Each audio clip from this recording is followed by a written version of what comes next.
Amos, chapitre 2. Voici ce que dit l'Éternel. À cause de 3 crimes de Moab, même de 4, je ne reviens pas sur ma décision. Parce qu'il a brûlé, calciné les eaux du roi d'Édom, j'enverrai le feu dans Moab. Il dévorera les palais de Kérijot et Moab mourra au milieu du tapage, au milieu des cris de guerre et du bruit de la trompette. J'exterminerai le juge du milieu d'elle et je tuerai tous ses chefs avec lui, dit l'Éternel. Voici ce que dit l'Éternel. À cause de 3 crimes de Juda, même de 4, je ne reviens pas sur ma décision. Parce qu'ils ont méprisé la loi de l'Éternel et n'ont pas gardé ses prescriptions, parce qu'ils ont été égarés par les idoles mensongères que leurs ancêtres avaient adorées, j'enverrai le feu dans Juda et il dévorera les palais de Jérusalem. Voici ce que dit l'Éternel. À cause de 3 crimes d'Israël, même de 4, je ne reviens pas sur ma décision, parce qu'ils ont vendu le juste pour de l'argent et le pauvre pour une paire de sandales. Ils aspirent à voir la poussière de la terre sur la tête des faibles, et ils violent le droit des malheureux. Le fils et le père s'unissent à la même fille afin de déshonorer mon saint nom. Ils s'étendent près de chaque autel sur des habits pris en gage, et ils boivent dans le temple de leur Dieu le vin de ceux qu'ils condamnent. Et pourtant j'ai détruit devant eux les Amoréens, dont la hauteur égalait celle des cèdres et la force celle des chênes, j'ai détruit leurs fruits au-dessus et leurs racines en dessous. Pourtant, je vous ai fait sortir d'Égypte et je vous ai conduit 40 ans dans le désert pour vous mettre en possession du pays des Amoréens. J'ai fait surgir parmi vos fils des prophètes et parmi vos jeunes hommes des Naziréens. N'est-ce pas le cas, Israélites? Déclare l'Éternel. Et vous avez fait boire du vin aux Naziréens, et aux prophètes vous avez donné cet ordre, ne prophétisez pas. Je vous écraserai comme un chariot chargé de gerbes écrase le sol. Celui qui est agile ne pourra pas fuir, celui qui a de la force ne pourra pas s'en servir, et l'homme vaillant ne sauvera pas sa vie. Celui qui manie l'arc ne résistera pas, celui qui a les pieds légers ne s'échappera pas et le cavalier ne sauvera pas sa vie. Le plus courageux des guerriers s'enfuira nu ce jour-là, déclare l'Éternel.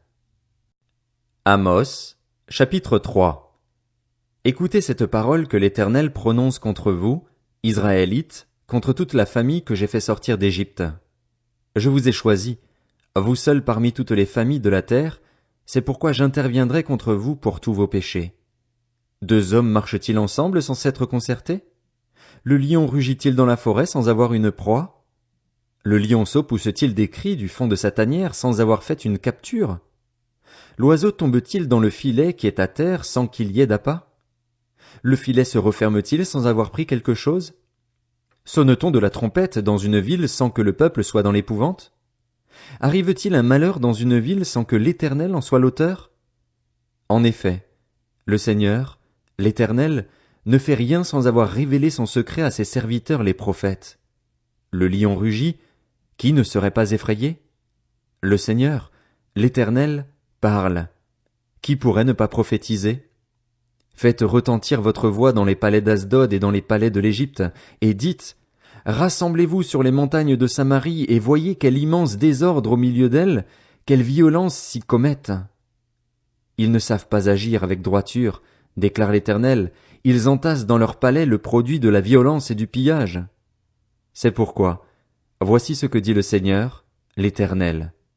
L'ennemi encerclera le pays, il détruira ta force et tes palais seront pillés. Voici ce que dit l'Éternel.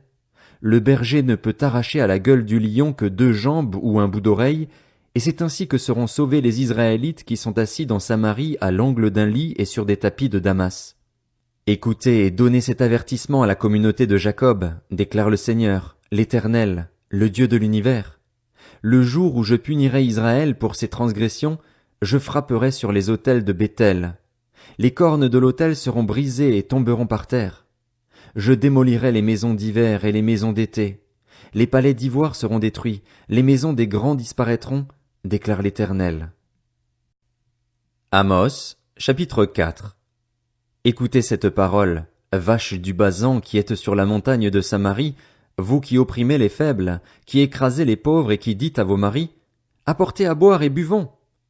Le Seigneur, l'Éternel, l'a juré par sa sainteté. Les jours viendront pour vous où l'on vous enlèvera avec des crocs, et vos enfants avec des hameçons. Vous sortirez par les brèches, chacune devant soi, et vous serez jetés dans la forteresse, déclare l'Éternel. Allez à Béthel et péchez, allez à Gilgal et péchez davantage. Offrez vos sacrifices chaque matin et vos dîmes tous les 3 jours. Offrez vos sacrifices de reconnaissance avec du levain. Proclamez, annoncez vos offrandes volontaires. C'est en effet cela que vous aimez, Israélites, déclare le Seigneur, l'Éternel. Moi, je vous ai envoyé la famine dans toutes vos villes, le manque de pain dans toutes vos demeures. Malgré cela, vous n'êtes pas revenus à moi, déclare l'Éternel. Je vous ai refusé la pluie lorsqu'il y avait encore 3 mois jusqu'à la moisson. J'ai fait pleuvoir sur une ville et je n'ai pas fait pleuvoir sur une autre. Un champ a reçu la pluie, et un autre qui ne l'a pas reçue s'est desséché. 2, 3 villes sont allées vers une autre pour boire de l'eau, et elles n'ont pas apaisé leur soif. Malgré cela, vous n'êtes pas revenus à moi, déclare l'Éternel. Je vous ai frappé par la rouille et par la nielle. Vos nombreux jardins, vos vignes, vos figuiers et vos oliviers ont été dévorés par les sauterelles. Malgré cela, vous n'êtes pas revenus à moi, déclare l'Éternel. J'ai envoyé parmi vous la peste comme en Égypte. J'ai tué vos jeunes gens par l'épée et laissé prendre vos chevaux. J'ai fait monter à vos narines l'infection de votre camp. Malgré cela, vous n'êtes pas revenus à moi, déclare l'Éternel. Je vous ai bouleversés comme lors de la catastrophe dont Dieu a frappé Sodome et Gomorrhe et vous avez été pareils à un bout de bois arraché de l'incendie. Malgré cela, vous n'êtes pas revenus à moi, déclare l'Éternel. C'est pourquoi je te traiterai de la même manière, Israël, et puisque je te traiterai de la même manière, prépare-toi à rencontrer ton Dieu, Israël. En effet, c'est lui qui a formé les montagnes et créé le vent, lui qui fait connaître à l'homme ses pensées, qui change l'aurore en ténèbres et qui marche sur les hauteurs de la terre. Son nom est l'Éternel, le Dieu de l'univers.